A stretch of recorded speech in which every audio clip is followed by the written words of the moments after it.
শুরু হলো পশ্চিম জেলা ভিত্তিক কিশোরী উৎকর্ষ মঞ্চ অর্থাৎ বিজ্ঞান মডেল প্রদর্শনী। বৃহস্পতিবার রাজধানী কুঞ্জবনস্থিত এসসিইআরটির অডিটোরিয়ামে আনুষ্ঠানিকভাবে শুরু হলো 2 দিনব্যাপী পশ্চিম জেলার ভিত্তিক কিশোরী উৎকর্ষ মঞ্চ।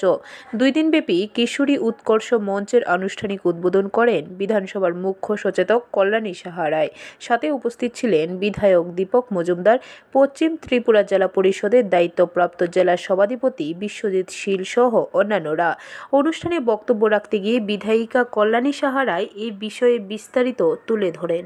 তৈরি করার জন্য চেষ্টা করা হয়েছে, আগামী দিনও বাকি বিদ্যালয়গুলিকে অন্তর্ভুক্ত করা হবে। আজকে এটা একটা সংযোজন বিজয় কুমার বালিকা বিদ্যালয়ে হয়েছে।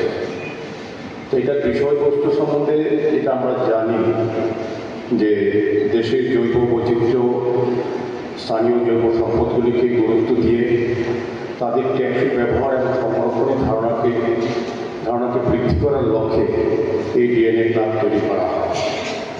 এই ধরনের ডিএনএ ক্লাব তৈরি করার মেইন উদ্দেশ্য হচ্ছে যে আমাদের জৈব সম্পদকে ব্যবহার করে রাজ্যের সম্পদকে সামনে রেখে ছাত্রছাত্রীদের মধ্যে তাদের উৎসাহিত প্রদান করা এবং তাদেরকে অবহিত করা।